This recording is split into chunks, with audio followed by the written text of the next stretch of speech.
They say blood is thicker than water, but what happens when that blood becomes poison? When the very people who are supposed to love and protect you become the ones who tear you down piece by piece.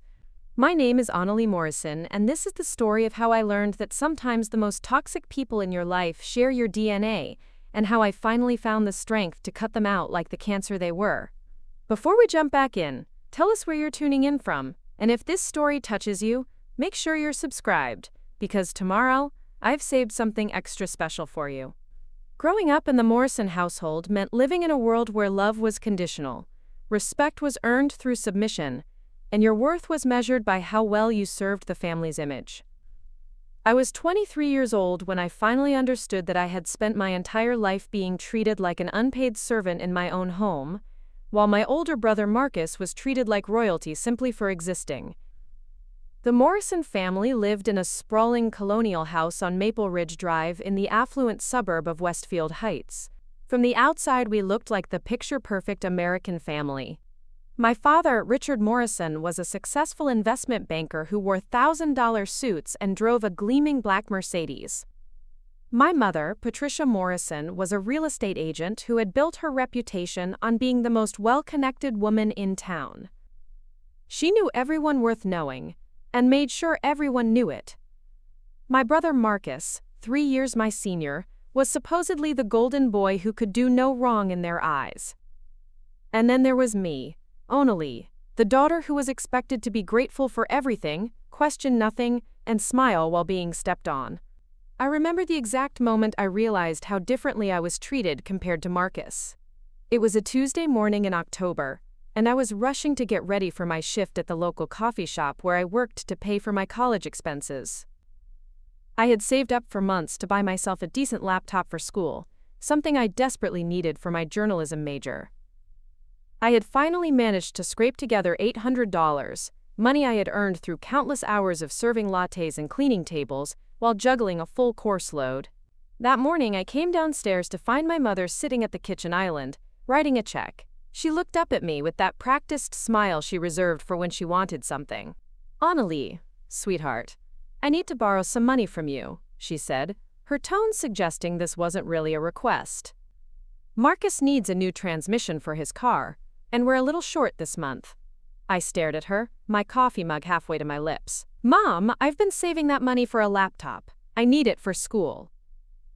Her expression shifted immediately, the fake sweetness replaced by cold irritation. "Don't be selfish, Onalee. Your brother needs his car to get to work. Besides, you can use the old desktop in the basement for your schoolwork." The old desktop she was referring to was an ancient machine that took 20 minutes to boot up and crashed every time I tried to open more than one program. I had tried explaining this to her before, but it never mattered. Marcus's needs always came first, and mine were always dismissed as wants. "But Mom, I earned that money. I've been working double shifts for months, and your brother works too," she cut me off sharply. "The difference is, Marcus doesn't whine about helping his family when they need it. That was the Morrison family way. When Marcus needed something, it was a family emergency that required everyone to pitch in. When I needed something, it was selfish entitlement." I watched as she filled out the check for the exact amount I had saved, my heart sinking as months of hard work disappeared with the stroke of her pen. "I'll pay you back," she said, but we both knew that was a lie. She had borrowed money from me before, and I had never seen a penny of it returned. Marcus appeared in the kitchen just as I was processing what had happened. He was 26 years old, tall and athletic, with the kind of easy confidence that came from never having to fight for anything in his life. He had graduated college 3 years earlier with a business degree that our parents had paid for in full, while I was drowning in student loans and working part-time jobs to afford textbooks. "Thanks for helping out, sis," he said, grabbing an apple from the fruit bowl. "I really appreciate it." I wanted to scream that I hadn't helped out, that my money had been taken without my consent. But I had learned long ago that protesting only made things worse. Instead, I nodded silently and watched as he walked out the door, keys to his freshly repaired car jingling in his hand. This wasn't an isolated incident. It was the pattern of my entire life. When Marcus had wanted to join the expensive private tennis club in high school, the family had somehow found the money for membership fees and equipment. When I had asked to take art classes, I was told we couldn't afford the supplies, and that I should focus on more practical subjects anyway. When Marcus had crashed his first car at 17 because he had been drinking at a party, my parents had immediately bought him a new one and made excuses about how boys will be boys and everyone makes mistakes. When I had gotten a tiny dent in my mother's old Honda at 18 because someone hit me in a parking lot, I was lectured for hours about responsibility and had to pay for the repairs out of my own pocket. The double standard was so blatant that I sometimes wondered if I was adopted, but I had seen enough family photos to know I had inherited my mother's green eyes and my father's stubborn chin. No, I wasn't adopted. I was just the daughter they had never really wanted. The favoritism extended to every aspect of our lives. Marcus lived at home rent-free while supposedly saving up to move out, a situation that had been going on for 3 years since graduation. Meanwhile, I was expected to contribute to household expenses even though I was still in college and working a minimum wage job. When I had suggested that maybe Marcus could help with the groceries or utilities since he had a full-time job, my mother had looked at me like I had suggested something obscene. "Marcus is building his career," she had said. "He needs to focus on his future, not worry about household bills." Apparently, my future was less important than his, even though I was maintaining a 3.8 GPA while working 25 hours a week. The emotional manipulation was even worse than the financial exploitation. My parents had perfected the art of making me feel guilty for having basic human needs. If I was sick and needed to miss work or class, I was being dramatic and inconveniencing everyone. If I wanted to spend time with friends, instead of cleaning the house or running errands for the family, I was being selfish and ungrateful. But Marcus could disappear for entire weekends without explanation and come home to a hero's welcome. He could bring his laundry home for our mother to do, eat all the food in the refrigerator, and leave his dishes in the sink for me to clean up, and somehow this was all perfectly acceptable. I remember one particularly painful evening, when I had been accepted into a prestigious summer internship program with a major newspaper in Chicago. It was a huge opportunity for my career, something I had worked incredibly hard to achieve. I had been competing against students from universities across the country, and somehow, little old me from a state school had made the cut. I was so excited when I got the call that I could barely contain myself. I rushed home to share the news with my family, practically bursting with pride and joy. I found them all in the living room, watching television together, and I announced my acceptance with all the enthusiasm of someone who had just won the lottery. The response was underwhelming, to put it mildly. "That's nice, dear," my mother said without looking away from the TV screen. "When does it start?" "June 1st, I said, still beaming. "It's a 12." Preparing and narrating this story took us a lot of time. So if you are enjoying it, subscribe to our channel. It means a lot to us. Now, back to the story. Week program where I'll be working directly with investigative journalists and June 1st, my father interrupted, suddenly paying attention. "But that's when we're planning the family vacation to Martha's Vineyard. You know how hard it is to get reservations at the Ocean View Resort?" My smile faltered. "Well, maybe you could go without me this one time? This internship is really important for my career and—" "Don't be ridiculous," my mother said, finally turning to look at me. "Family comes first, Onalee. You can find another internship." Another internship. As if prestigious programs like this grew on trees.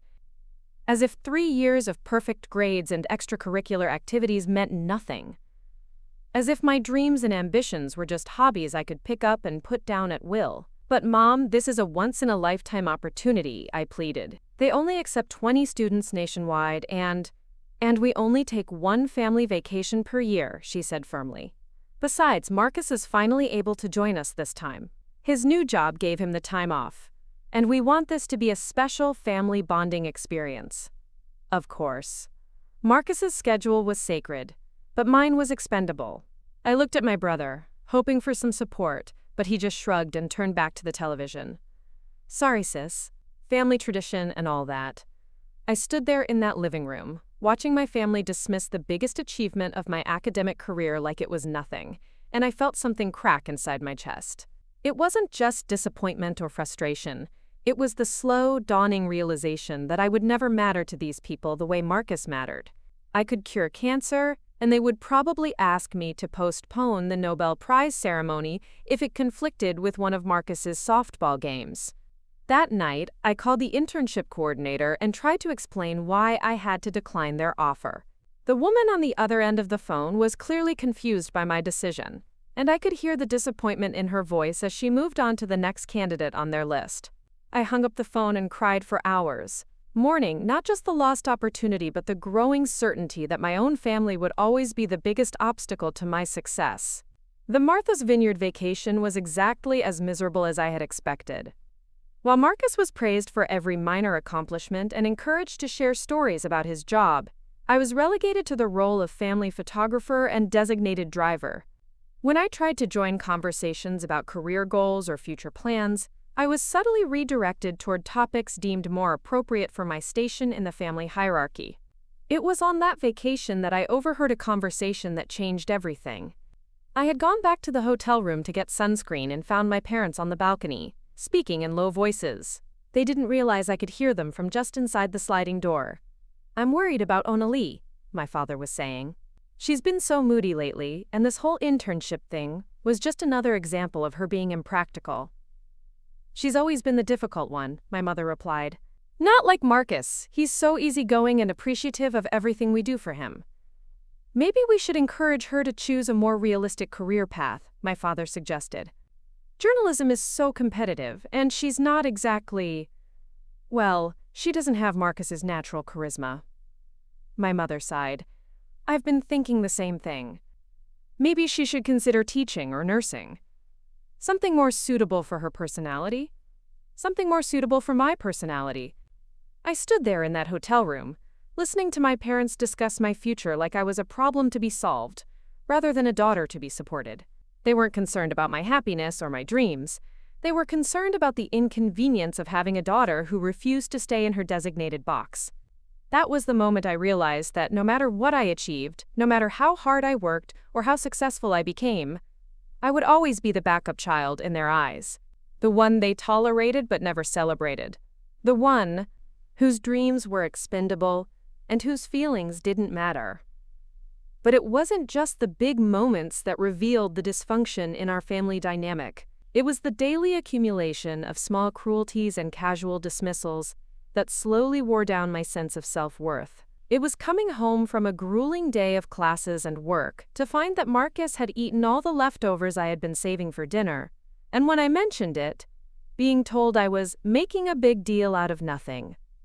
It was having my personal belongings borrowed without permission and returned damaged or not at all, while Marcus's possessions were treated with reverence and respect. It was being expected to cancel my plans to help with family obligations, while Marcus was given complete freedom to prioritize his social life. It was the way my accomplishments were minimized while his were celebrated. When I made the dean's list, it was mentioned briefly over dinner and then forgotten. When Marcus got a minor promotion at his entry-level marketing job, it was cause for a family celebration complete with champagne and a cake from the expensive bakery downtown. The psychological toll of living in that environment was something I didn't fully understand until much later. I had internalized the message that my needs were less important, my feelings were inconvenient, and my dreams were impractical. I had learned to make myself smaller, to ask for less, to expect nothing, and to be grateful for scraps of attention and affection. I began to notice how differently I behaved around my family compared to how I was with friends or at school. Around them, I was quiet and compliant, always walking on eggshells and trying to anticipate their needs before they even voiced them. I had become so accustomed to putting everyone else first that I had forgotten what it felt like to advocate for myself. But away from them, I was confident and capable. My professors respected my work, my friends valued my opinions, and my coworkers appreciated my reliability and creativity. The disconnect was jarring. How could I be two completely different people depending on my environment? The answer, I was beginning to understand, was that I had been systematically trained to doubt my own worth within the context of my family. They had created a dynamic where Marcus was the golden child who could do no wrong, and I was the scapegoat who could do no right. Every family has roles, but in healthy families, those roles shift and evolve as people grow and change. In the Morrison family, the roles were carved in stone. Marcus was the future CEO, the charming son who would carry on the family name and make them proud. I was the dutiful daughter, who would hopefully marry well and not cause too much trouble in the meantime. These weren't roles we had chosen, they were identities that had been imposed on us from childhood and reinforced through years of differential treatment. The more I thought about it, the more I realized that my parents had never really seen me as an individual with my own dreams and aspirations. I was a supporting character in the story of their lives, someone whose purpose was to make their lives easier and their son's life more comfortable. My own story, my own journey, my own happiness. These were secondary considerations at best. This realization was both liberating and terrifying. Liberating because it meant that the problem wasn't with me. I wasn't inherently less worthy of love and respect. Terrifying because it meant that the people I had spent my entire life trying to please were never going to see me the way I needed to be seen. The breaking point came on a rainy Thursday evening in November. I had just finished a particularly difficult exam in my advanced reporting class and was looking forward to a quiet evening at home. I had bought myself a small container of my favorite ice cream as a reward for surviving the week, and I was planning to watch a movie and decompress. I opened the freezer to find that my ice cream was gone. In its place was a note from Marcus. "Thanks for the dessert. I'll buy you another one sometime." It was such a small thing, really, a $5 container of ice cream, but it was the last straw in a lifetime of having my boundaries ignored and my feelings dismissed. I had explicitly labeled that ice cream with my name. I had bought it with my own money as a treat for myself after a stressful week. And once again, Marcus had taken something that belonged to me without asking, assuming that his wants superseded my property rights. I confronted him about it when he came home later that evening. He was in a good mood, probably because he had enjoyed my ice cream, and he laughed when I brought it up. "Come on, Onalee, it's just ice cream. Don't be so uptight about everything." "It's not about the ice cream," I said, my voice shaking with frustration. "It's about the fact that you took something that didn't belong to you without asking." "God, you're so dramatic," he said, rolling his eyes. "Fine, I'll buy you another one this weekend." "That's not the point," I snapped. "The point is that you never ask. You just take whatever you want and assume it's okay, because you're Marcus and everyone in this house revolves around you." He stared at me like I had lost my mind. "What's gotten into you lately? You've been so weird and moody." "What's gotten into me is that I'm tired of being treated like a doormat in my own home," I said, my voice rising. "I'm tired of my things being taken, my money being borrowed without permission, my plans being dismissed, and my feelings being ignored." By this time, our parents had been drawn into the kitchen by the commotion. Instead of asking what had happened or trying to mediate, my mother immediately took Marcus's side.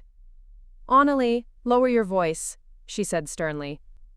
"There's no need to get hysterical over ice cream." "I'm not hysterical," I protested. "I'm just trying to explain that." "You're being dramatic and selfish," my father interrupted. "Marcus works hard all day, and if he wants a snack when he gets home, that should be fine with everyone in this family." And there it was, the Morrison family philosophy in a nutshell. Marcus's comfort was everyone's responsibility, but my comfort was my own problem. His needs were legitimate, but mine were selfish. His feelings mattered, but mine were inconvenient. I looked around at my family, at my parents, who had just dismissed my concerns without even listening to them, at my brother, who was already pulling out his phone like the conversation was over, and I realized that nothing I said would ever matter to these people. I could explain until I was blue in the face how their treatment made me feel, and they would continue to gaslight me into believing that the problem was my sensitivity rather than their behavior. That night, lying in my bed, I made a decision that would change the trajectory of my life. I decided that I was done trying to earn love and respect from people who were fundamentally incapable of giving it to me. I was done sacrificing my own well-being for the comfort of people who wouldn't do the same for me. I was done being the family scapegoat. But I wasn't going to confront them again. I wasn't going to waste my breath trying to make them understand or change. Instead, I was going to quietly, systematically, remove myself from their dysfunction. I was going to stop enabling their treatment of me by refusing to participate in the dynamic they had created. It started small. When my mother asked to borrow money from me the following week, I told her I didn't have any to spare. When Marcus left his dishes in the sink, I left them there for him to clean up, instead of automatically taking care of them myself. When my parents invited me to family dinners where I knew I would be ignored or criticized, I politely declined and made other plans. The change in their behavior was immediate and telling. Instead of self-reflection about why I might be pulling away, they became angry and accusatory. I was being ungrateful, they said. I was being difficult and moody. I was causing problems in the family for no good reason. But for the first time in my life, their anger didn't make me cave. I had finally understood that their love was conditional on my compliance. And compliance was a price I was no longer willing to pay. If standing up for myself made me ungrateful in their eyes, then I would rather be ungrateful than miserable. The real test came during Christmas break of my senior year. I had been accepted to graduate school at Northwestern University, a prestigious program that would allow me to specialize in investigative journalism. It was everything I had dreamed of, and I had earned it through years of hard work and determination. I knew better than to expect enthusiasm from my family, but I had hoped for basic support. Instead, I got the familiar pattern of dismissal and redirection. "Graduate school is expensive," my father said when I told them about my acceptance. "Are you sure it's worth going into more debt?" "Maybe it's time to think about settling down instead," my mother added. "You're 23 now, Onalee. Most of your friends are getting engaged." I smiled politely and ignored their attempts to derail my plans. "I've already been accepted, and I've secured funding through a teaching assistantship. I'll be starting in the fall." The conversation moved on quickly, as it always did when the topic was my achievements. But later that evening, I overheard my parents talking to Marcus about his latest dating situation, offering advice and support for his relationship drama, with the same energy they refused to show for my major life decisions. It was then that I realized they weren't just unsupportive. They were actively invested in keeping me small. My success threatened the family dynamic they had carefully constructed. If I became too independent, too accomplished, too confident, it might disrupt the balance of power that kept Marcus at the center and me at the margins. This understanding was both painful and empowering. Painful because it confirmed that my own parents were rooting against me. Empowering because it meant that every step forward I took was an act of rebellion against a system designed to hold me back. As I prepared for graduate school and planned my move to Chicago, I began to see my family with new eyes. I noticed how they used guilt and manipulation to maintain control. I observed how they rewarded compliance and punished independence. I recognized the patterns of emotional abuse that I had been subjected to for so long that I had mistaken them for normal family dynamics. Most importantly, I began to understand that the problem had never been with me. I wasn't too sensitive, too dramatic, or too demanding. I was a human being with legitimate needs and feelings, who had been raised by people who were emotionally unavailable and psychologically manipulative. The day I left for graduate school, there was no tearful goodbye or expression of pride in my accomplishments. My parents helped me load my car with the perfunctory efficiency of people completing an unpleasant chore. Marcus was nowhere to be found. He was sleeping off a hangover from the night before. As I drove away from the house on Maple Ridge Drive, I felt a mixture of sadness and relief. Sadness for the family relationships I had always wanted but would never have. Relief to finally be free from the constant emotional manipulation and devaluation that had defined my childhood. I was 23 years old, and I was finally ready to discover who I could become when I wasn't constantly being told who I should be. The journey ahead would be challenging, but for the first time in my life I was facing it on my own terms. Little did I know that leaving was only the first step in a much longer process of healing and growth. The real work of establishing boundaries and demanding respect was still ahead of me. But as I watched my childhood home disappear in my rearview mirror, I felt something I had never experienced before in relation to my family. Hope. Hope that I could build a life where my dreams mattered, where my feelings were valid, and where love didn't come with conditions and strings attached. Hope that I could find people who would value me for who I was, rather than trying to mold me into who they thought I should be. Most importantly, I Felt hope that someday, somehow, I would find the courage to show my family exactly what they had lost when they chose to treat me like garbage. Because despite everything they had put me through, I was not garbage. I was a person of worth and value, and it was time for me to start acting like it. The story of how I learned to treat my family like the trash they had always treated me as was just beginning. But first, I had to learn to treat myself with the respect and dignity I had always deserved. Everything else would follow from there. Graduate school at Northwestern became my sanctuary, a place where I could finally breathe without the constant weight of family expectations crushing my chest. Chicago was everything I had dreamed it would be: bustling, diverse, full of opportunities, and people who didn't know anything about the Morrison family dynamics. For the first time in my life, I was judged solely on my merit, my work ethic, and my potential. My apartment was a tiny studio in Rogers Park, barely 400 square feet, with a kitchenette that consisted of a hot plate and a mini fridge. But it was mine. Every stick of furniture, every book on the shelves, every coffee mug in the cabinet belonged to me and had been chosen by me. There was no one to tell me what I could or couldn't have, no one to take my things without asking, no one to make me feel guilty for taking up space. The journalism program was intense and demanding, exactly what I had hoped for. My professors were working journalists who had covered everything from political scandals to international conflicts. They pushed us to think critically, to ask hard questions, and to never accept easy answers. It was the kind of intellectual challenge I had craved my entire life, but had never been encouraged to pursue at home. I threw myself into my coursework with the dedication of someone who had finally found her calling. My investigative reporting class became my favorite, partly because it played to my strengths, and partly because it felt like vindication. All those years of questioning my family's narratives, of noticing inconsistencies and double standards, had actually been preparing me for this. I had developed a keen eye for detecting deception and manipulation, skills that served me well as a journalist. My teaching assistantship was with Professor Elena Rodriguez, a Pulitzer Prize-winning reporter who had spent decades exposing corruption in city government. She was tough, demanding, and completely uncompromising when it came to journalistic integrity. She was also the first authority figure in my life who seemed to genuinely believe in my potential. "You have good instincts, Morrison," she told me after I had submitted a particularly thorough analysis of campaign finance records. "You don't just accept what people tell you at face value. That's going to serve you well in this field." It was such a simple compliment, but it meant the world to me. For 23 years, I had been told that my tendency to question things was problematic, that my refusal to accept easy explanations made me difficult. Now I was learning that these same traits were actually valuable professional assets. The distance from my family gave me perspective I had never had before.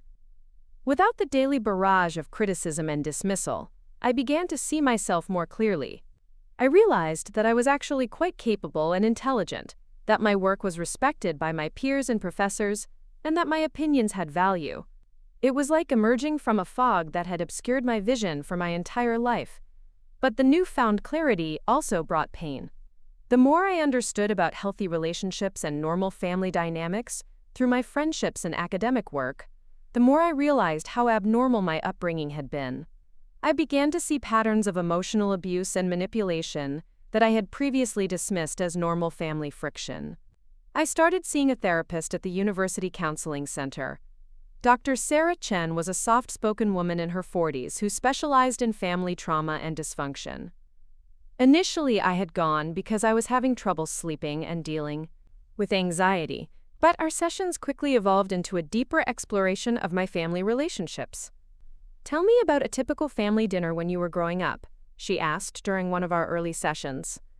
I described the usual scenario: Marcus regaling everyone with stories from his day while I sat quietly, occasionally being criticized for my posture or my eating habits, always being the last one served and the first one expected to clear the table. "How did that make you feel?" she asked. It was such a simple question, but I realized I had never really allowed myself to acknowledge my feelings about those situations. Invisible, I guess, like I didn't matter. "And what happened when you tried to share something about your day?" I thought about it. Usually I was interrupted or ignored, or they would find something to criticize about whatever I shared. Dr. Chen nodded thoughtfully. What you're describing sounds like a family system where your emotional needs were consistently invalidated. That can have lasting effects on how you see yourself and how you navigate relationships.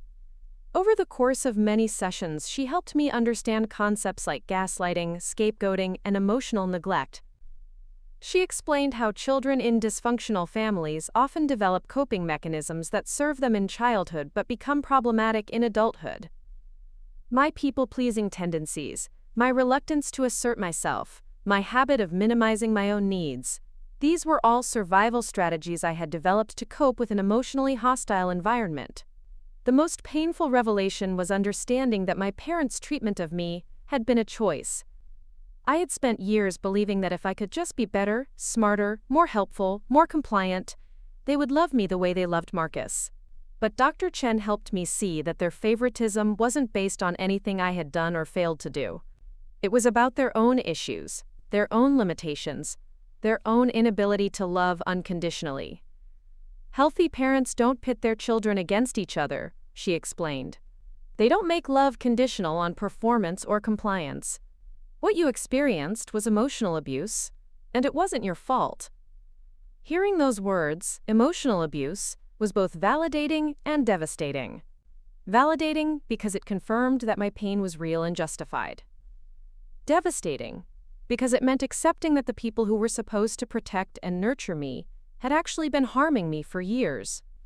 During my first year of graduate school, I maintained minimal contact with my family. I called home once a week, brief conversations that followed a predictable script. My mother would update me on neighborhood gossip and Marcus's latest achievements. My father would ask perfunctory questions about my classes and make subtle comments about the impracticality of my chosen career. Marcus would occasionally grab the phone to share some story about his job or his social life, assuming I would be fascinated by the mundane details of his existence. I learned to keep these conversations short and superficial. When they asked about my life, I gave vague, positive responses that didn't invite further questioning. I had learned that sharing anything meaningful would only result in criticism or dismissal, so I stopped trying. The real test came during spring break of my first year. I had been invited to participate in a research project with Professor Rodriguez, investigating irregularities in a local housing authority. It was exactly the kind of hands-on experience I needed to build my resume and develop my skills. But it meant I couldn't come home for the traditional Morrison family spring gathering.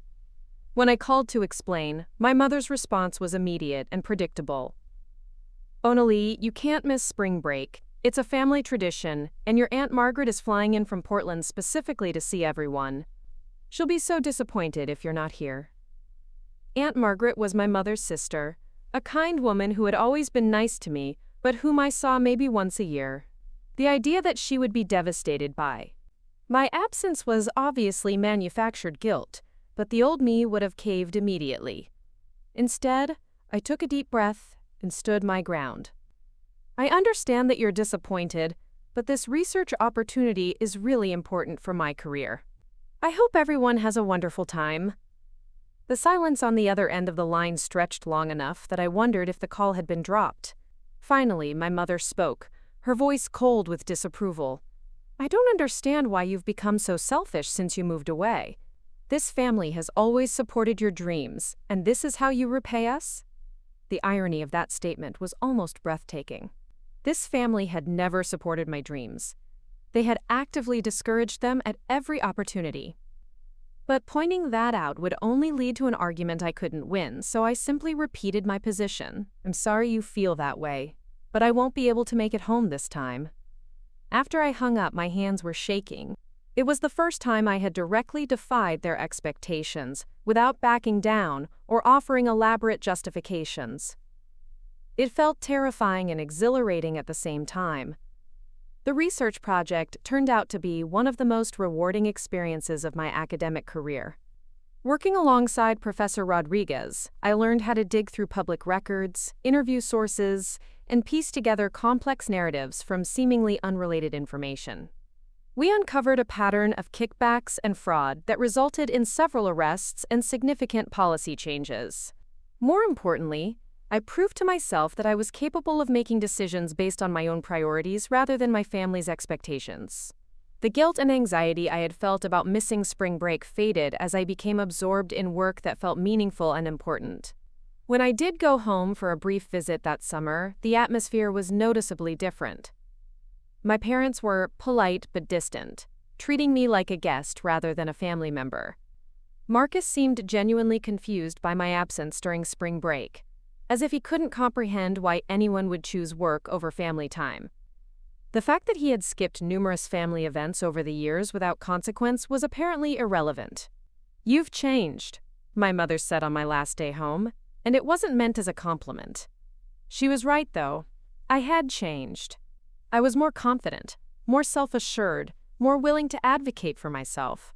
I had started to understand my own worth, and I was no longer willing to accept scraps of affection in exchange for my dignity. The real transformation became apparent during my second year of graduate school. I had been selected for a competitive internship with the Chicago Tribune, working on their investigative team. It was a dream opportunity that could potentially lead to a full-time position after graduation.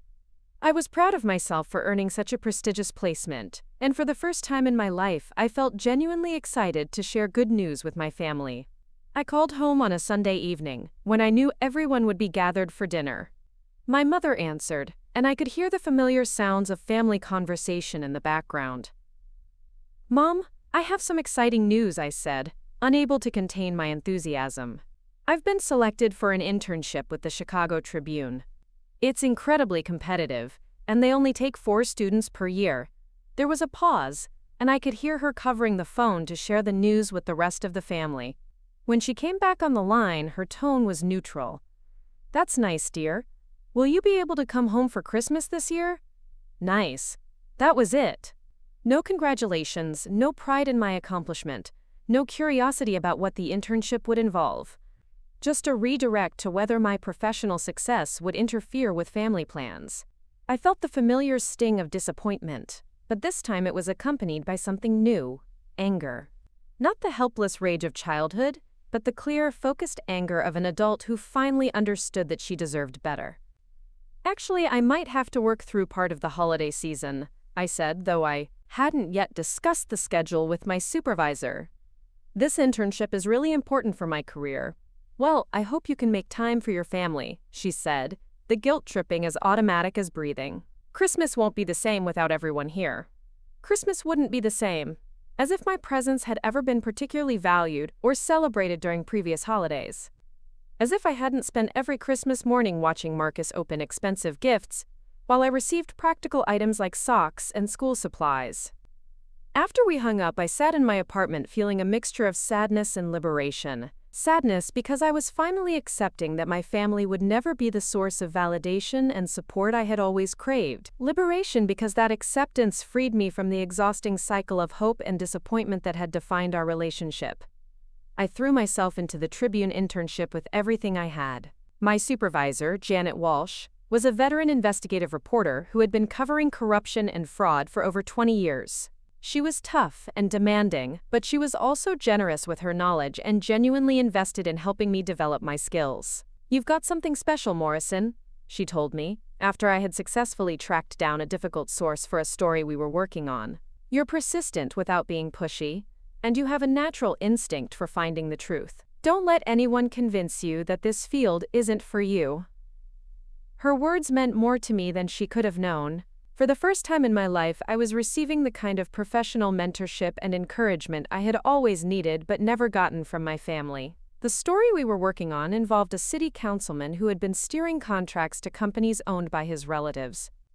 It required months of document analysis, source cultivation, and careful fact-checking. When it was finally published, it resulted in the councilman's resignation and a broader investigation into city contracting practices. Seeing my byline in the Chicago Tribune was one of the proudest moments of my life. I had contributed to a story that would make a real difference in people's lives, holding powerful people accountable for their actions. This was why I had become a journalist: to shine light in dark places and give voice to those who couldn't speak for themselves. I called my family to share the news, hoping that perhaps this tangible evidence of my success might finally earn some recognition. I had a story published in the Chicago Tribune, I told my mother. It's about city government corruption, and it's already having a real impact. That's wonderful, sweetheart, she said, though I could hear the television in the background and suspected she wasn't giving me her full attention. Your father and I are so proud of you. But before I could respond, she had moved on to other topics. Did I tell you that Marcus got another promotion? He's going to be managing his own team now. We're taking him out to celebrate at that new steakhouse downtown. There it was. My professional breakthrough, months in the making, and published in one of the country's most respected newspapers, was worth 30 seconds of conversation. Marcus's promotion, his third in 2 years at a mid-level marketing firm, was worthy of a celebration dinner. I realized then that nothing I achieved would ever be enough to earn the recognition I craved from them. I could win a Pulitzer Prize, and they would probably find a way to mention Marcus's latest golf score in the same breath. The internship led to a full-time job offer from the Tribune, contingent on completing my master's degree. It was everything I had worked toward, a chance to build a career doing work I loved in a city I had come to think of as home. But it also meant making a permanent commitment to staying in Chicago, hundreds of miles away from my family. Not that they seemed particularly concerned about the distance. When I told them about the job offer, their response was predictably lukewarm. "That's great, honey," my father said. "Of course you know there are newspapers here too. The local paper is always looking for reporters, and you could live at home while you get established." The local paper he was referring to was a small weekly that mostly covered high school sports and city council meetings. The idea that I would give up a position at a major metropolitan daily to write about bake sales and Little League games perfectly encapsulated how little they understood or valued my professional ambitions. "I think I'll stick with the Tribune," I said. "It's a much better opportunity for my career." "Well, just remember, that career isn't everything," my mother chimed in. "Family should always come first. Family should always come first." It was the Morrison family motto, the guilt-inducing phrase that had been used to manipulate me into compliance for my entire life, but I was finally beginning to understand that it only seemed to apply to me. Marcus's career had never been expected to take a back seat to family obligations.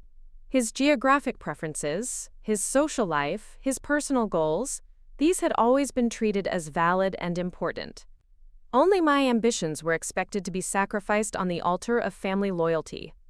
As I prepared to graduate and begin my career, I found myself thinking more and more about the concept of chosen family. In Chicago, I had developed friendships with classmates and colleagues who genuinely cared about my well-being and celebrated my successes.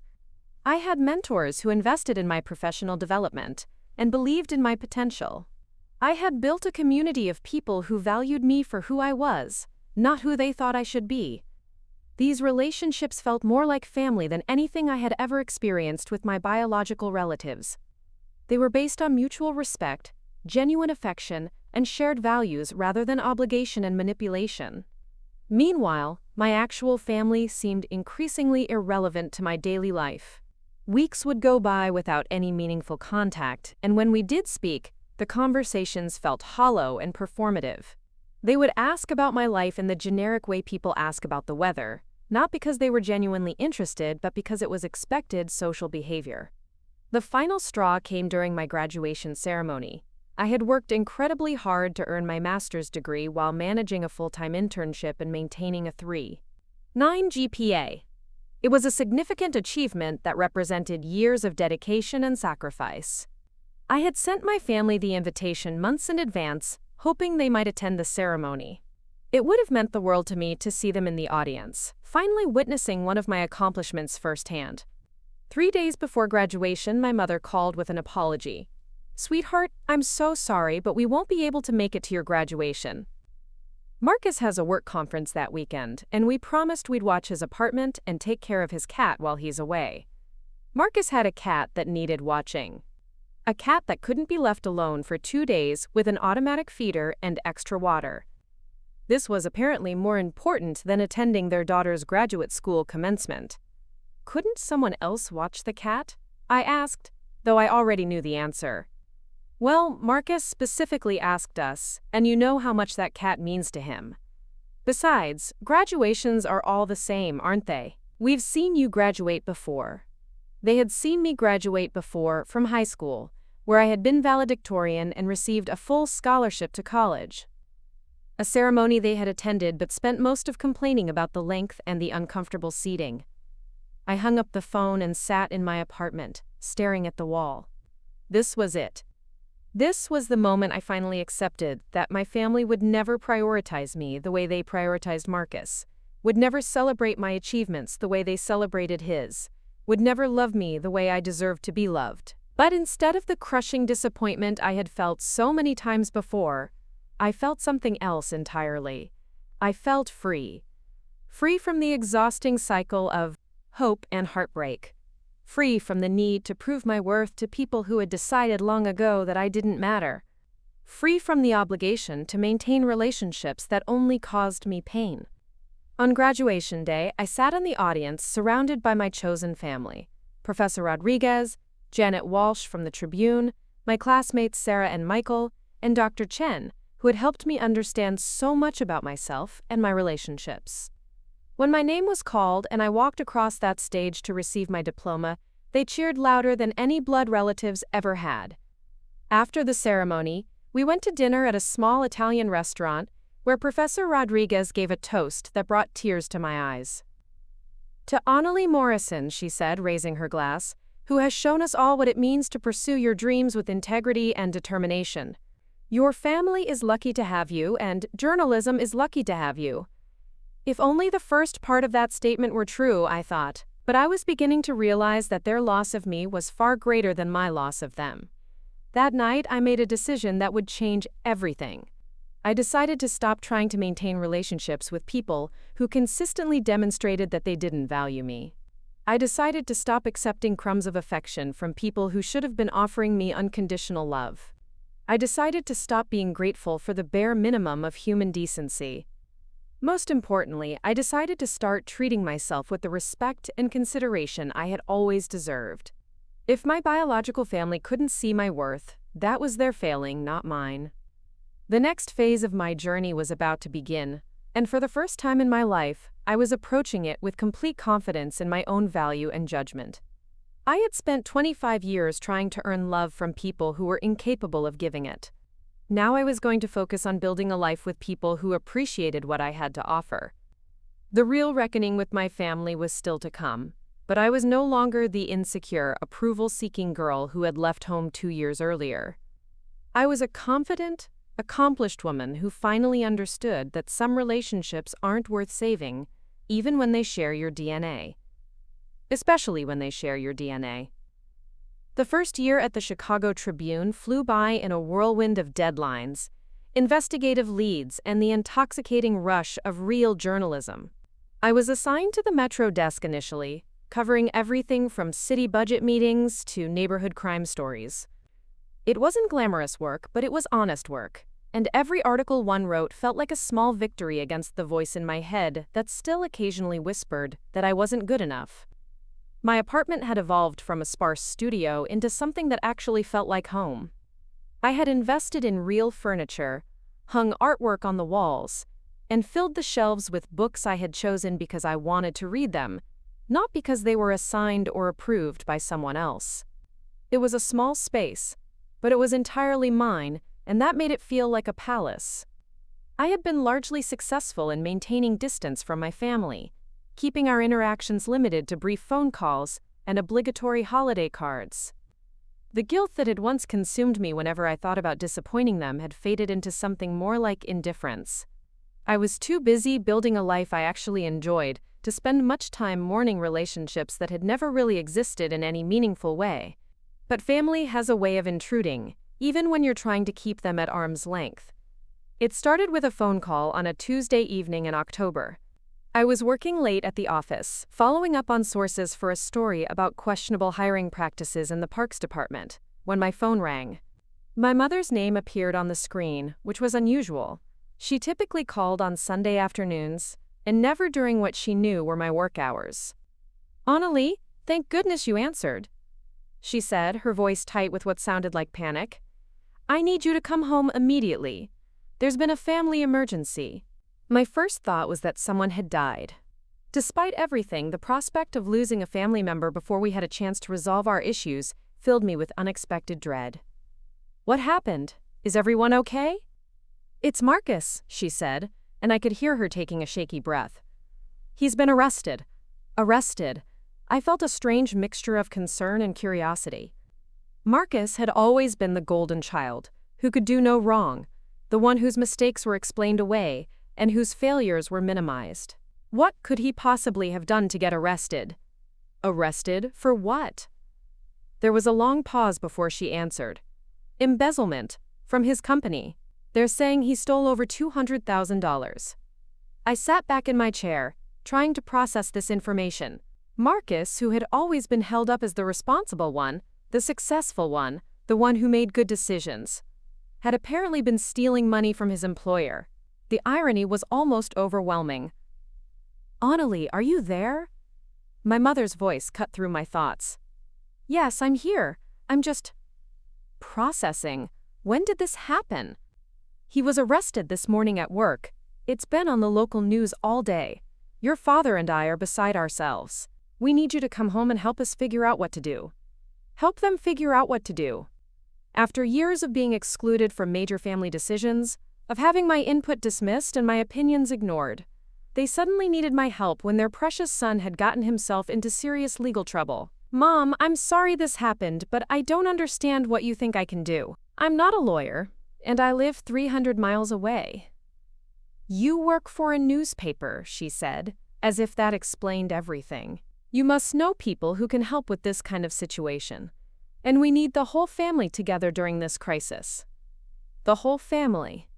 Where had this concept been when I was struggling through college, working multiple jobs and barely making ends meet?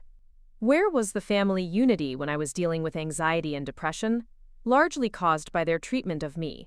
Where was the collective support when I was fighting to build a career in a competitive field? Mom, I understand this is difficult, but Marcus is going to need an attorney, not a journalist. I really can't just drop everything and come home. Can't or won't? She asked, her voice taking on the sharp edge I remembered from childhood arguments. This is your brother we're talking about, Onalee. He needs his family right now. His family. The same family that had always rallied around him when he needed support, while leaving me to handle my problems alone. The same family that had celebrated his every minor achievement while dismissing my major ones. I'm sure Marcus will be fine, I said, surprised by how calm my voice sounded. He's always been good at landing on his feet. How can you be so callous? My mother snapped. This could ruin his entire life. He could go to prison. Prison. The word hung in the air between us, heavy with implications. Part of me felt genuinely sorry for Marcus. Despite everything, I didn't want to see him suffer. But another part of me, a part one wasn't entirely proud of, felt a dark satisfaction that the golden child had finally fallen from grace. I'm not being callous, I said carefully. I'm just being realistic. If Marcus committed a crime, he'll have to face the consequences. That's how the justice system works. I can't believe you're talking about your own brother like this, she said, her voice rising. After everything this family has done for you, this is how you repay us? Everything this family has done for me. I almost laughed at the absurdity of that statement. What exactly had they done for me, besides provide the basic necessities required by law and a steady stream of criticism and emotional manipulation? I'm sorry you're going through this, I said, but I won't be coming home. I have responsibilities here that I can't abandon. Fine, she said, her voice cold with fury. But don't expect us to be here for you when you need us. The threat was empty, and we both knew it. They had never been there for me when I needed them, so the prospect of losing their support wasn't particularly frightening. After we hung up, I sat in my quiet office, surrounded by the tools of my trade. Notebooks filled with interview notes, stacks of public records, a computer screen glowing with half-finished articles. This was my world now, a world I had built through my own effort and determination. The crisis unfolding back home felt like something happening to strangers. But curiosity got the better of me. As a journalist, I couldn't resist investigating the story.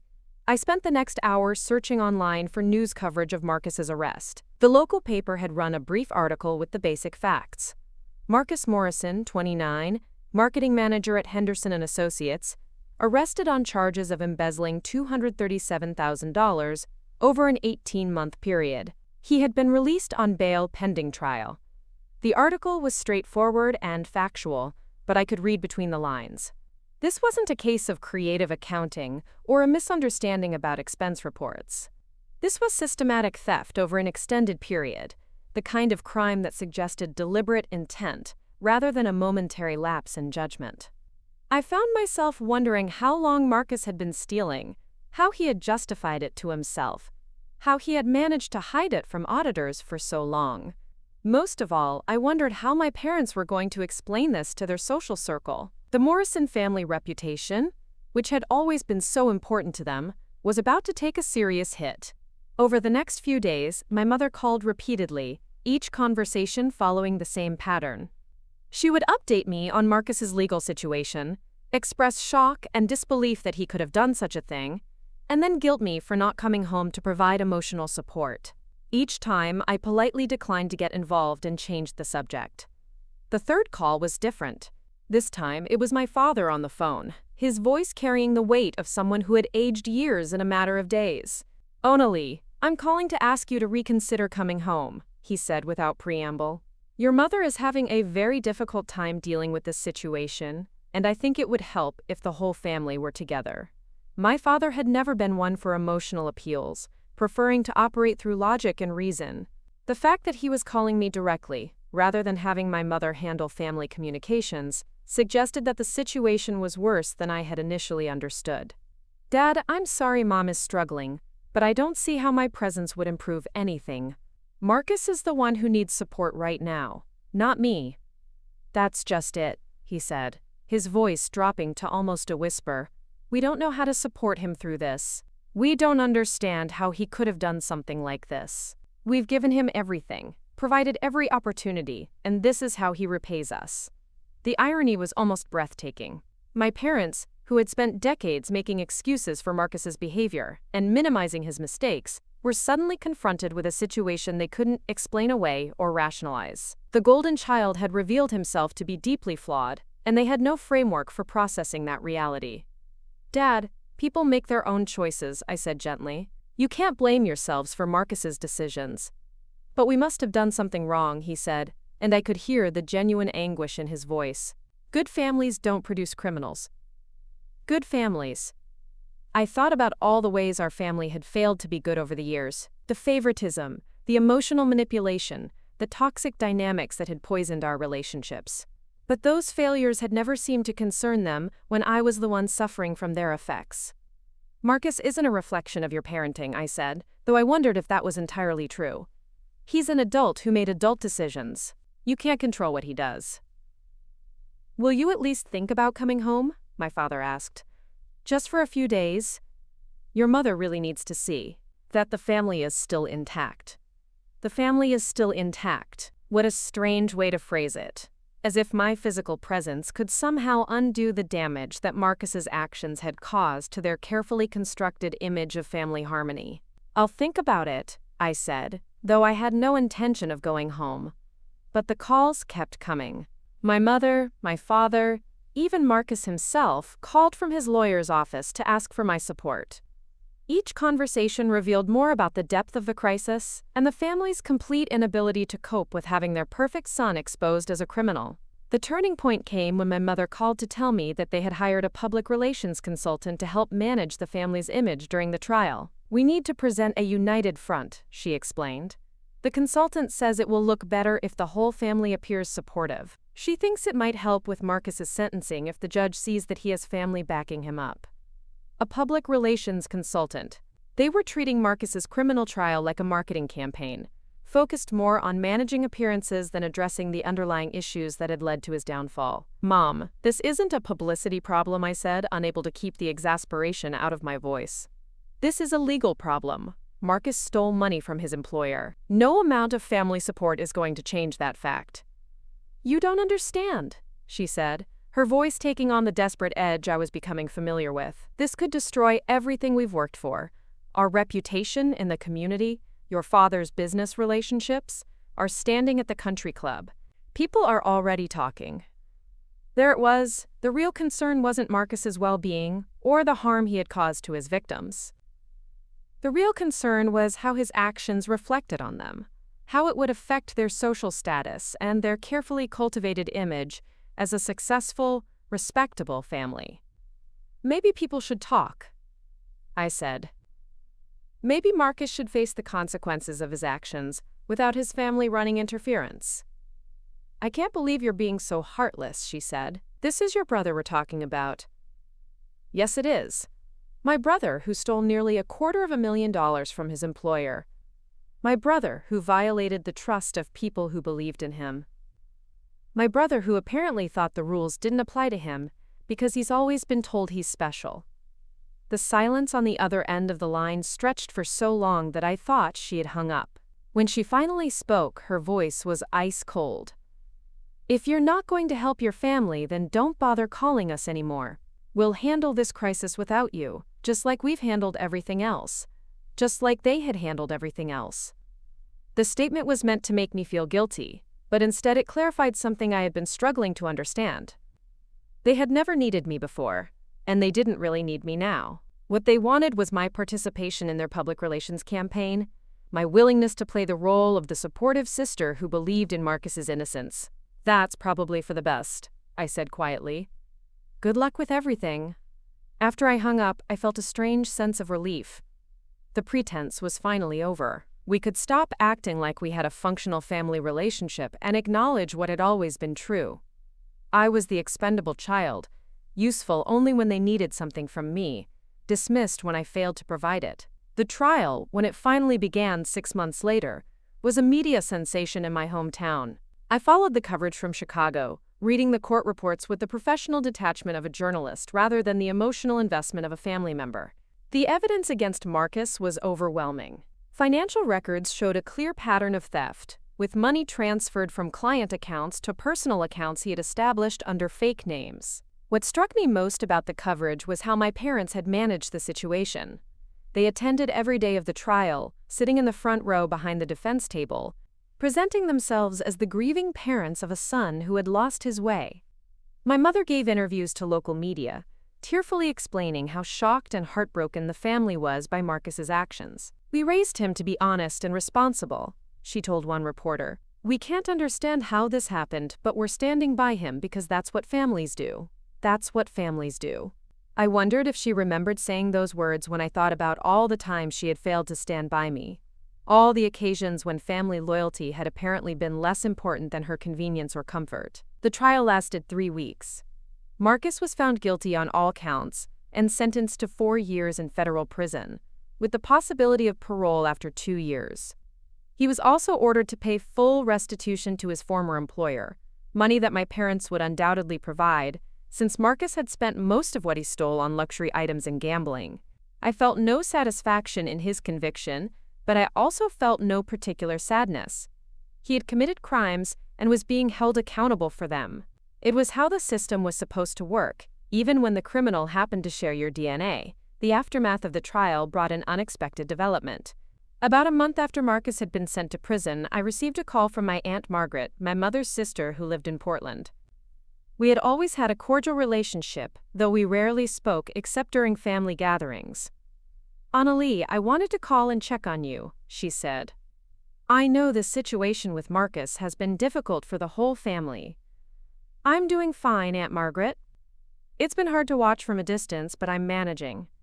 I have to tell you," she said, her voice dropping to a confidential tone, "I was surprised that you didn't come home during the trial.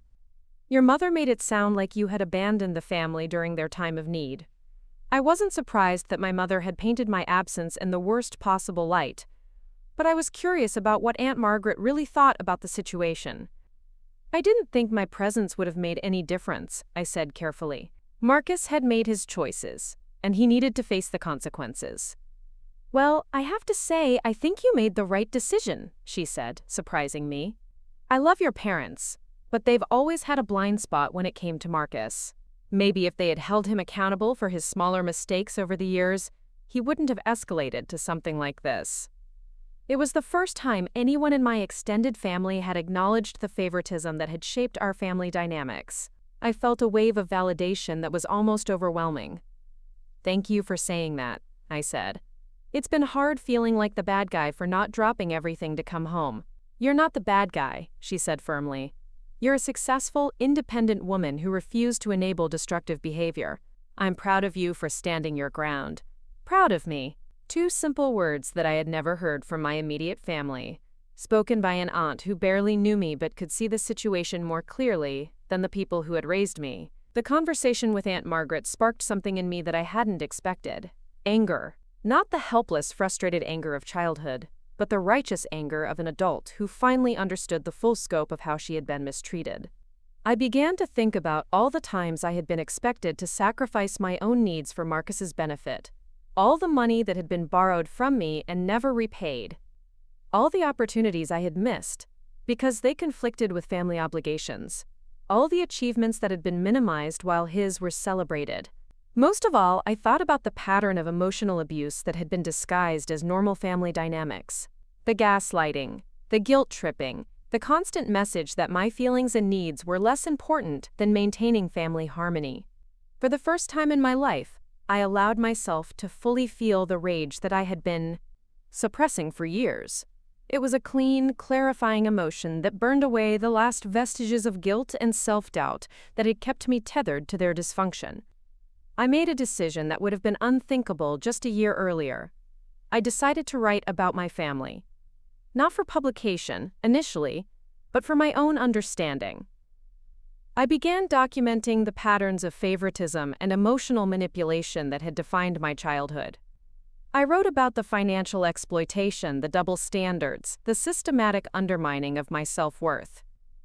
I wrote about the way they had weaponized family loyalty to control my behavior while exempting Marcus from the same expectations. The process was both painful and liberating. Seeing it all laid out in black and white made it impossible to minimize or rationalize their behavior. There was no way to read those pages and conclude that I had been treated fairly, or that their love had been unconditional. But writing about it also gave me a sense of power over the narrative. For my entire life, they had controlled the story of our family, casting Marcus as the hero, and me as the ungrateful supporting character. Now I was telling my own story, claiming agency over my own experiences. As I wrote, I began to realize that my family's treatment of me hadn't just been neglectful or thoughtless. It had been systematically abusive in ways that had shaped my entire sense of self. They had created a dynamic where my worth was contingent on my usefulness to them, where my love was taken for granted while I was expected to earn theirs. The final piece of understanding came when I researched the psychology of scapegoating in family systems. I learned that in dysfunctional families, children are often assigned rigid roles that serve the emotional needs of the parents rather than the developmental needs of the children. The golden child is idealized and protected from consequences, while the scapegoat is blamed for family problems and held to impossible standards. These roles aren't based on the children's actual behavior or character. They're projections of the parents' own unresolved issues and emotional limitations. The golden child becomes the repository of their hopes and fantasies about themselves, while the scapegoat becomes the target for their shame and self-hatred. Understanding this dynamic helped me see that Marcus's criminal behavior wasn't an aberration. It was the predictable result of a lifetime of being shielded from consequences and told that rules didn't apply to him. My parents' shock at his actions was genuine, but it was also willfully blind to the entitlement and lack of accountability they had fostered in him. Meanwhile, my success and resilience weren't accidents either. They were the result of being forced to develop independence and self-reliance from an early age. The very treatment that had caused me so much pain had also taught me skills that served me well in adulthood. The ability to work hard for what I wanted, to question authority, to trust my own judgment, and to value authentic relationships over convenient ones. The irony was perfect. In trying to create one perfect child and one disposable child, my parents had actually created one criminal and one successful professional. Their favoritism had backfired spectacularly, though they would probably never understand how their own behavior had contributed to both outcomes. Armed with this understanding, I made a decision that would define the next phase of my relationship with my family. I decided to stop protecting them from the consequences of their choices, just as they had stopped protecting me years earlier. I sent a letter to each of my parents, carefully crafted and professionally typed. In it, I laid out exactly why I had distanced myself from the family and what would need to change if they wanted a relationship with me in the future. The letter was direct but not cruel, factual but not vindictive. I explained that I would no longer tolerate being treated as a second-class family member, that I would not provide financial or emotional support for people who had consistently failed to support me, and that any future relationship would need to be based on mutual respect rather than obligation. I also made it clear that I was not interested in reconciliation for its own sake. If they wanted me in their lives, they would need to acknowledge their past behavior and demonstrate genuine change. Otherwise, I was perfectly content to continue building my life without them. The response was swift and predictable. My mother called within hours of receiving the letter, her voice shaking with fury. "How dare you send such a hateful letter to your own parents?" she demanded. "After everything we've been through with Marcus, this is what you choose to do?" "I chose to be honest about our relationship," I said calmly. "Something we've never been before." "We've always been honest with you," she said. "We've told you when you were making mistakes, when you needed to improve, when you were being selfish." "You've told me your opinion about my choices," I corrected. "But you've never been honest about your own behavior or how it affected me." "I don't know what you think we did wrong," she said, "but we did our best to raise you and Marcus fairly." Fairly. The word was so absurd in context that I almost laughed. "Mom, if you genuinely believe you treated Marcus and me fairly, then we have nothing to discuss. I'm not interested in rewriting history or pretending our family was something it wasn't." "Fine," she said, her voice reaching the pitch that indicated she was losing control. "If you want to throw away your family over imagined slights and ancient history, that's your choice. But don't come crawling back when you realize what you've lost." What I had lost. She was right that I had lost something, but it wasn't what she thought. I had lost the illusion that my family loved me unconditionally. I had lost the hope that they would ever see me as worthy of their respect and support. I had lost the fantasy that we could somehow become the family I had always wanted us to be. But in losing those illusions, I had gained something far more valuable: the freedom to build authentic relationships with people who genuinely cared about my well-being. "I'll take that risk," I said, and hung up the phone. My father's response was more measured but equally revealing. He wrote me a letter, not addressing any of the specific issues I had raised, but instead focusing on the importance of family unity and forgiveness. "Families go through difficult times," he wrote, "but the bonds between us are stronger than any temporary disagreements. I hope you'll reconsider your position and remember that blood is thicker than water." Blood is thicker than water. The same tired cliché that had been used to justify years of mistreatment. As if sharing DNA created an obligation to tolerate abuse. As if biological relationships were automatically more valuable than chosen ones. I wrote back a single sentence. "The blood of the covenant is thicker than the water of the womb." It was the original version of the phrase he had quoted, meaning that chosen bonds are stronger than biological ones. I doubted he would understand the reference, but it felt good to send it anyway. Marcus, surprisingly, was the only family member who seemed to understand what I was trying to say. He wrote me a letter from prison, handwritten on cheap stationery, that showed a level of self-awareness I hadn't expected. "I've had a lot of time to think about our family," he wrote, "and I'm starting to understand some things I never saw before. I think I always knew you were treated differently than me, but I told myself it was because you were the girl, or because you were younger. Now I realize it was more than that." The letter went on to acknowledge that he had been enabled and protected in ways that had ultimately done him harm, while I had been held to standards that had made me stronger. He apologized for his role in the family dynamics and for taking advantage of their favoritism. "I don't expect you to forgive me," he concluded, "but I wanted you to know that I see now what you were dealing with all those years. You were right to get out when you did. It was the first genuine apology I had ever received from any member of my family, and it came from the person I had least expected to show growth or insight. Prison had apparently given Marcus the perspective that freedom and privilege had not. I wrote back, thanking him for his honesty and wishing him well in his rehabilitation. I didn't promise to visit or to rebuild our relationship, but I acknowledged his effort to understand and take responsibility for his part in our family's dysfunction. That exchange marked the end of my active involvement with the Morrison family drama. I had said what needed to be said, drawn the boundaries that needed to be drawn, and made peace with the reality that some relationships aren't worth preserving. In the months that followed, I threw myself into my work with renewed energy and focus. I had been promoted to the investigative team at the Tribune, working on stories that exposed corruption and held powerful people accountable. It felt like the perfect career for someone who had spent years learning to see through lies and manipulation. My personal life flourished as well. I dated occasionally, though I was careful to choose partners who respected my independence and supported my ambitions. I had learned too much about toxic family dynamics to tolerate them in romantic relationships.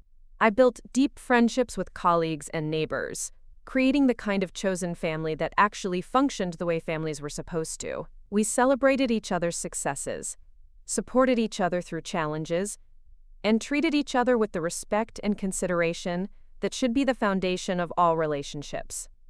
Sometimes people would ask about my family, and I would give brief, diplomatic answers that didn't invite further questions. I had no interest in airing my grievances publicly or seeking sympathy for my childhood experiences. I had processed those experiences, learned from them, and moved forward. But I also had no interest in pretending that everything was fine, or that family relationships were automatically sacred. When friends complained about their own dysfunctional relatives, I was able to offer perspective and support based on my own experience of setting boundaries and prioritizing my well-being. The final validation of my choices came in an unexpected form. About 2 years after I had cut ties with my family, I received a message through LinkedIn from a woman named Rebecca Chen, no relation to my therapist, Dr. Sarah Chen. Rebecca had grown up in my hometown and remembered my family from her childhood. "I hope you don't mind me reaching out," her message read, "but I wanted you to know how much your success means to people like me. I remember how your family used to talk about Marcus like he was the golden child, and how you always seemed to be in his shadow. Seeing what you've accomplished, especially after everything that happened with Marcus, has been really inspiring." She went on to explain that she had also grown up in a family where she was overshadowed by a sibling, and that watching my journey from a distance had given her courage to pursue her own dreams despite family pressure to settle for less. "You probably don't realize it," she concluded, "but you've been a role model for a lot of us who felt like we didn't matter as much as our brothers or sisters. Thank you for showing us that we could succeed on our own terms." I stared at that message for a long time, feeling a complex mixture of emotions. I had never thought of myself as a role model, but apparently my refusal to accept second-class treatment had resonated with other people who had faced similar challenges. It made me realize that my story wasn't just about my individual journey from victim to survivor. It was also about the broader question of how we define family, how we recognize and respond to dysfunction, and how we create lives that reflect our true values rather than our imposed obligations. I had spent the first 25 years of my life trying to earn love from people who were fundamentally incapable of giving it. I had spent the next few years learning to love and value myself despite their failure. Now I was entering a new phase where I could use my experience to help others who were facing similar struggles. The little girl who had once believed she wasn't worthy of love and respect had grown into a woman who not only knew her own worth, but could help others recognize theirs as well. It was a transformation that had required tremendous courage and pain, but it had led to a life that was authentically mine. And that, I realized, was the greatest revenge against a family that had tried to keep me small. Not vindictive retaliation or public exposure of their flaws, but the simple act of living well and thriving despite their best efforts to hold me back. They had treated me like garbage, assuming I would always accept that treatment because I had no other choice. Instead, I had learned to treat myself with dignity and surrounded myself with people who did the same. The real reckoning hadn't been a dramatic confrontation or a moment of public vindication. It had been the quiet, steady process of building a life so fulfilling that their approval became irrelevant and their disapproval became powerless. I was Onalee Morrison, successful journalist, loyal friend, and architect of my own destiny. And I had gotten there not because of my family, but in spite of them. 5 years had passed since I last spoke to my parents, and the silence had become as natural as breathing.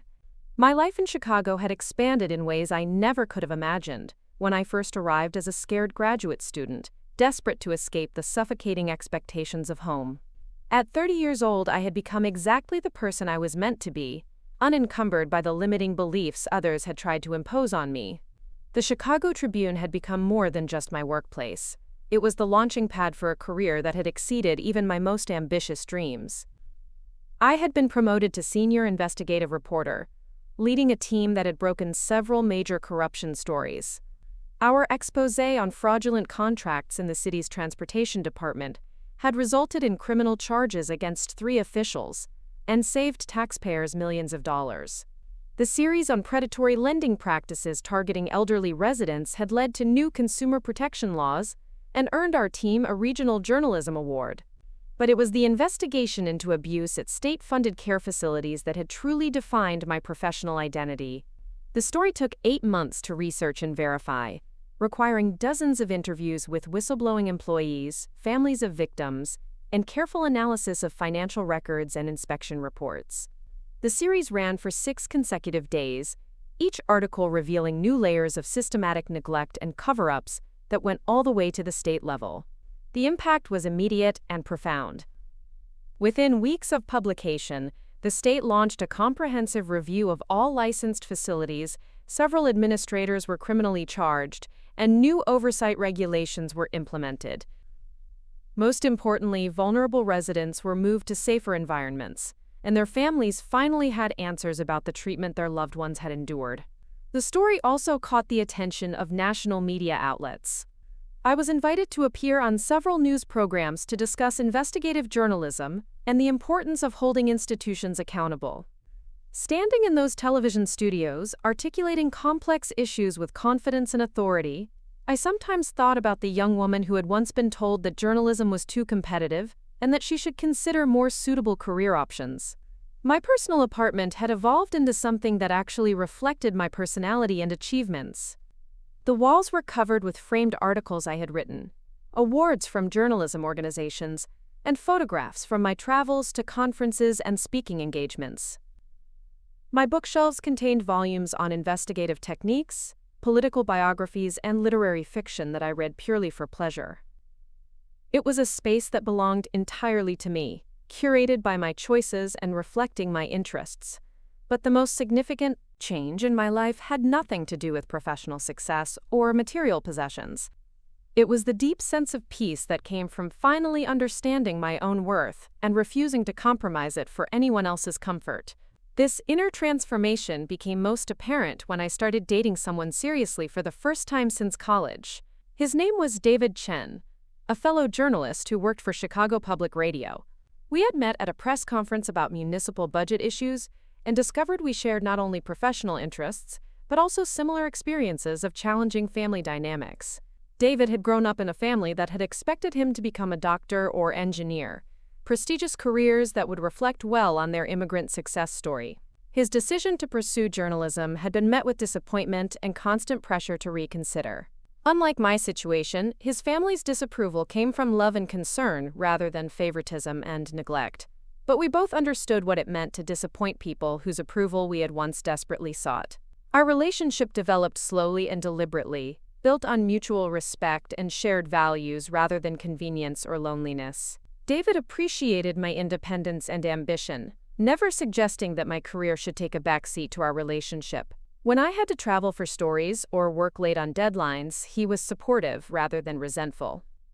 When I achieved professional milestones, he celebrated them with genuine enthusiasm. Most importantly, he understood my boundaries regarding my family without requiring extensive explanations or attempting to convince me that reconciliation was always possible. He had met too many people with toxic family relationships to believe in the myth that blood relations automatically deserved unlimited chances. Some people earn the right to be in your life, he told me during one of our early conversations about family dynamics. Others forfeit that right through their behavior. The fact that they're related to you doesn't change the basic principle. It was refreshing to be with someone who understood that healthy relationships required mutual effort and respect, regardless of biological connections. David had his own complicated relationship with his parents, though they had gradually come to accept and even take pride in his career success. His experience reminded me that family dysfunction existed on a spectrum, and that healing was possible when all parties were willing to acknowledge problems and work toward solutions.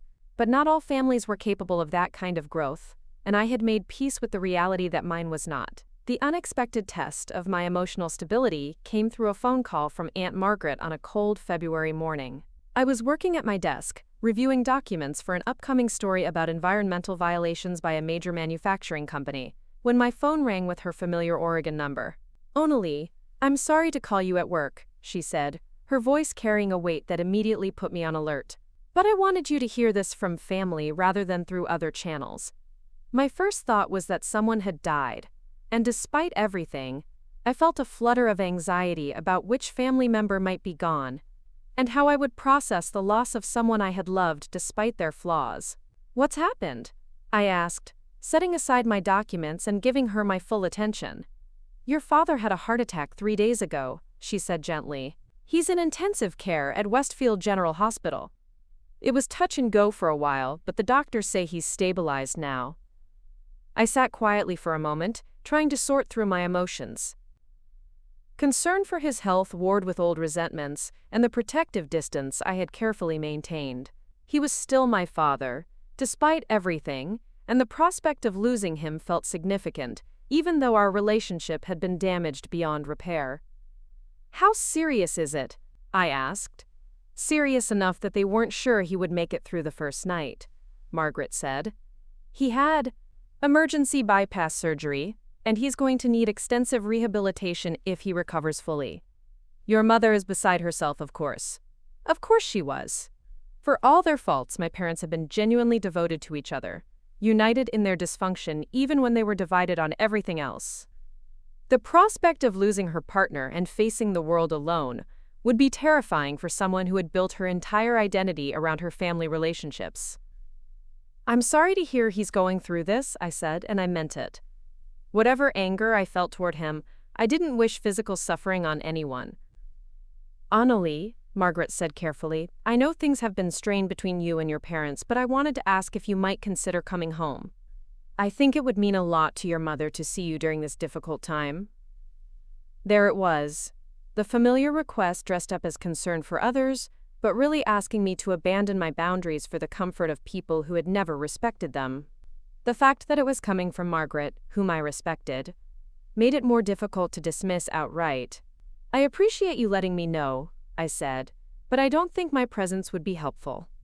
Mom and I haven't spoken in 5 years, and showing up now would probably create more stress than comfort."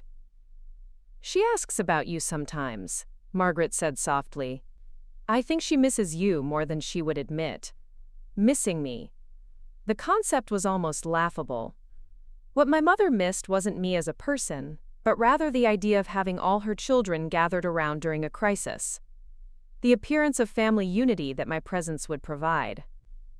She missed having someone to control and manipulate, not the actual relationship we had never really shared. "Margaret, I know you mean well, but my relationship with my parents ended for good reasons. Dad's illness doesn't change the history of how they treated me or the choices they made when I tried to address those issues." There was a long pause before she responded. "I understand, and I respect your decision. I just wanted to make sure you knew what was happening." After we hung up, I sat at my desk staring out the window at the busy Chicago street below. People hurried past, bundled in winter coats, focused on their own lives and destinations. The news about my father's heart attack felt like something happening to strangers, significant but not personally devastating. I realized that this detachment wasn't callousness or vindictiveness, it was the natural result of years of emotional distance. You can't maintain close feelings for people who have consistently demonstrated that they don't value you. The heart attack was serious and concerning, but it didn't erase decades of favoritism, manipulation, and emotional abuse. That evening, I talked the situation over with David. He listened without offering immediate advice, letting me work through my thoughts and feelings without pressure to reach any particular conclusion. "Do you feel guilty about not going home?" he asked. "I thought I would," I admitted, "but I don't. I feel sad that he's sick, and I hope he recovers, but I don't feel obligated to perform the role of the grieving daughter." "That makes sense," he said. "Guilt requires a sense that you've done something wrong, and you haven't. You set reasonable boundaries with people who had repeatedly demonstrated that they couldn't respect you. Their medical emergencies don't retroactively justify their past behavior." His perspective helped clarify my own thinking. I wasn't responsible for fixing relationships that other people had broken. I wasn't required to provide comfort to people who had never provided it to me. I wasn't obligated to set aside my own well-being for the sake of maintaining appearances during a family crisis. I sent a card to the hospital with a simple message wishing my father a swift recovery, but I didn't call or visit. It was the extent of support I felt comfortable providing given our history. The story of my father's recovery reached me through Margaret's periodic updates over the following months. He survived the surgery and gradually regained his strength, though he would need ongoing medical care and lifestyle changes. My mother had apparently risen to the occasion, managing his care and rehabilitation with the same determined efficiency she had once applied to managing household logistics and social obligations. What surprised me was learning that Marcus had been granted early release from prison to help with my father's care. His model behavior and completion of various rehabilitation programs had made him eligible for parole after serving 3 years of his 4-year sentence. My parents had lobbied extensively for his release, arguing that they needed him to help during my father's recovery. The irony was perfect. Marcus, the golden child who had brought shame on the family through his criminal behavior, was being welcomed home as a hero returning to save the day. Meanwhile, I, the daughter who had never committed a crime or caused them public embarrassment, remained persona non grata because I had refused to enable their dysfunction.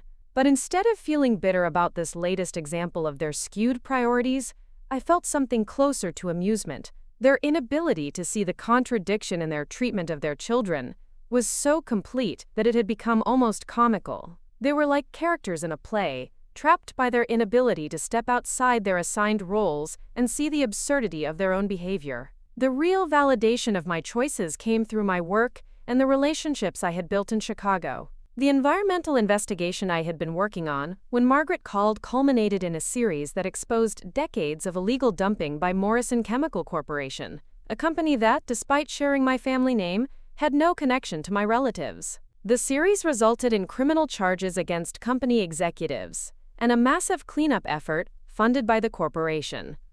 More importantly, it earned me recognition from the Society of Professional Journalists, who selected me as their Young Journalist of the Year. The award ceremony was held in Washington, D.C., attended by some of the most respected names in the industry. Standing at the podium accepting the award, I felt a sense of accomplishment that had nothing to do with external validation, and everything to do with knowing that I was using my skills to make a real difference in the world. "This award belongs not just to me," I said in my acceptance speech, "but to all the sources who risked their careers to speak truth to power, to the editors who supported thorough investigation over quick headlines, and to everyone who believes that journalism can be a force for positive change in our communities." The applause that followed felt different from any recognition I had received before. This wasn't polite acknowledgement or dutiful praise. It was genuine appreciation from peers who understood the value of the work and the effort required to do it well. After the ceremony, I was approached by a woman named Dr. Lisa Reynolds, who introduced herself as a professor of journalism ethics at Northwestern University.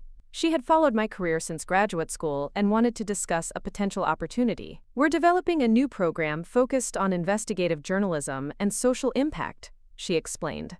"We're looking for practitioners who can teach not just the technical skills, but also the ethical frameworks and personal resilience required for this kind of work. Would you be interested in joining our faculty part-time while continuing your work at the Tribune?" Teaching had never been part of my career plan, but the opportunity intrigued me. I had learned so much about navigating difficult situations, maintaining integrity under pressure, and building the emotional strength required for challenging work. Perhaps I could help other young journalists develop those same skills. I'd be very interested in hearing more about the program, I said. Over the following weeks, we developed a proposal for a course called Ethics and Resilience in Investigative Journalism. The curriculum would cover not just the legal and ethical considerations of investigative work, but also the personal challenges that came with exposing powerful interests and dealing with intimidation, threats, and social pressure. Part of the course would focus on recognizing and managing toxic relationships, understanding manipulation tactics, and maintaining professional boundaries, even when sources or subjects tried to exploit personal connections or family pressure. I realized that my experience with family dysfunction had actually prepared me to understand and teach about these dynamics in professional contexts. The first time I taught the course, I had 12 graduate students who hung on every word as I described real-world scenarios and ethical dilemmas. Many of them were dealing with their own family pressure to choose more conventional careers, and they found my perspective on independence and self-determination particularly relevant. One student, a young woman named Rachel Martinez, stayed after class to share her own story. Her parents had immigrated from El Salvador and sacrificed enormously to give their children opportunities for education and success. But they defined success narrowly, expecting her to become a lawyer or doctor, rather than pursuing her passion for journalism. "They think I'm being ungrateful for choosing a career that doesn't pay well or provide security," she told me. "How do you deal with disappointing people you love?" It was a question I had grappled with for years, and I tried to give her an honest answer. First, you have to understand that their disappointment is about their expectations, not your worth as a person or the value of your choices. Second, you have to decide whether living up to their expectations is worth sacrificing your own dreams and authenticity. Third, you have to accept that some people may never understand or support your choices, and that their love may be more conditional than you hoped. She nodded thoughtfully. "How do you know when it's worth fighting for a relationship and when it's better to walk away?" "Look at the pattern of their behavior over time," I said. "Are they willing to listen to your perspective, even if they don't agree with it? Do they respect your autonomy as an adult? Are they capable of supporting you even when your choices make them uncomfortable?" If the answer to those questions is no, then the relationship may be too toxic to maintain. These conversations with students reminded me why my experience with family dysfunction, painful as it had ultimately been valuable. It had taught me lessons about boundaries, self-worth, and authentic relationships that I couldn't have learned any other way. It had given me the tools to recognize manipulation and resist emotional blackmail, skills that served me well both personally and professionally. The teaching position also connected me with other faculty members who had overcome similar challenges. Professor Elena Rodriguez, my former mentor, was now a colleague who had become one of my closest friends. Dr. Patricia Williams, who taught media law, had grown up in poverty with parents who thought education was a waste of time for girls. Dr. James Kim, who specialized in international reporting, had defied family expectations by choosing journalism over the family business. We formed an informal support network for each other and for students who were navigating difficult family relationships while pursuing challenging careers. It was a chosen family of sorts, bound together by shared values and mutual respect rather than biological obligation. The success of the ethics course led to other opportunities. I was invited to speak at journalism conferences about resilience and boundary setting. I wrote articles for professional publications about recognizing and responding to manipulation in source relationships. I developed workshops for newsrooms dealing with reporter burnout and emotional exhaustion. All of this work felt deeply meaningful in ways that went beyond professional achievement. I was using the hardest experiences of my life to help other people navigate their own challenges. The pain of family rejection had been transformed into wisdom that could benefit others facing similar struggles. But perhaps the most significant development in my personal life came when David and I decided to get married. It wasn't a dramatic proposal or elaborate ceremony. We simply reached a point where we couldn't imagine building our lives with anyone else and wanted to make that commitment official. The question of family involvement in our wedding forced me to confront once again how different my life had become from the one my parents had envisioned for me. We chose to have a small ceremony in Chicago, attended by our closest friends and chosen family members. Margaret flew in from Portland, along with David's parents and siblings, who had gradually come to appreciate his career choice and embrace our relationship. The absence of my immediate family was notable, but not devastating. Margaret served as my only biological family representative, a role she filled with grace and genuine affection. Professor Rodriguez walked me down the aisle, symbolizing the mentorship relationship that had been more supportive and nurturing than anything I had experienced from my parents. During our vows, I promised David that I would build our relationship on honesty, respect, and mutual support. All the things I had learned were essential for healthy connections between people. He made similar promises, and we both understood that we were committing not just to each other, but to the principles that would keep our relationship strong, even when external pressures tried to undermine it. The wedding reception was exactly what we wanted: intimate, joyful, and filled with people who genuinely cared about our happiness. There were no complicated family dynamics to navigate, no forced interactions with people who disapproved of our choices, no need to manage anyone else's expectations or emotions. Margaret gave a toast that brought tears to my eyes. "To Onalee," she said, "who has shown all of us what it means to create a life based on your own values, rather than other people's expectations. You've built something beautiful here, and we're all honored to be part of it." As I looked around the room at the faces of people who had chosen to be there, who had supported my journey and celebrated my successes, I felt a completeness that had nothing to do with biological family and everything to do with authentic connection. The honeymoon was a 2-week trip to Europe, where David and I explored cities we had only read about in the context of our journalism work. We visited newsrooms in London and Paris, met with colleagues who covered international affairs, and talked about possibly pursuing foreign correspondence assignments together in the future. But we also simply enjoyed being tourists, wandering through museums and cafes without deadlines or interview schedules. It was the first vacation I had ever taken that wasn't shadowed by family obligations or expectations. Every choice we made was based on our own interests and preferences, without having to consider how our decisions might affect or disappoint anyone else. When we returned to Chicago, we moved into a larger apartment that could accommodate both of our book collections and office equipment. The space reflected both of our personalities and interests, creating a home that felt genuinely collaborative, rather than dominated by one person's vision. Setting up our joint household forced us to discuss long-term goals and values in concrete terms. We talked about career aspirations, financial planning, and whether we wanted children. We addressed potential sources of conflict before they became problems, learning from both of our experiences with family dysfunction. The question of children was particularly complex for me. I had always assumed I would eventually have kids, but my experiences with toxic family dynamics made me cautious about perpetuating harmful patterns. I worried that I might unconsciously replicate the favoritism and emotional manipulation that had shaped my own childhood. David and I spent months discussing these concerns with each other and with Dr. Chen, who had become our couples counselor as well as my individual therapist. Through those conversations, I came to understand that awareness of potential problems was actually the best protection against repeating them.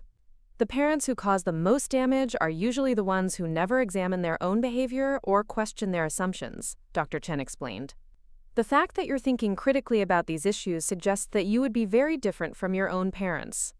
We ultimately decided to try for children, but with a commitment to raising them in an environment of unconditional love and support.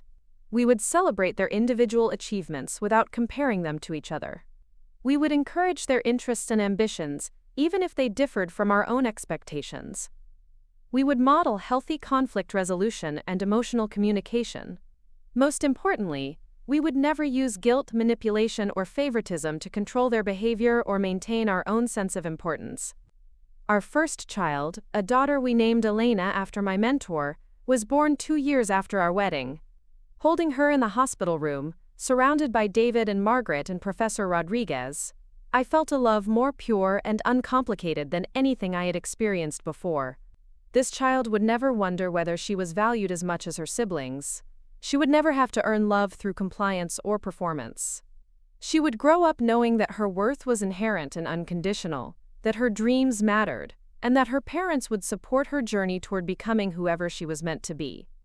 The experience of becoming a mother also gave me a new perspective on my own parents' failures. Loving Elena came so naturally, feeling proud of her smallest accomplishments was so automatic, that I couldn't understand how any parent could withhold affection or pit children against each other.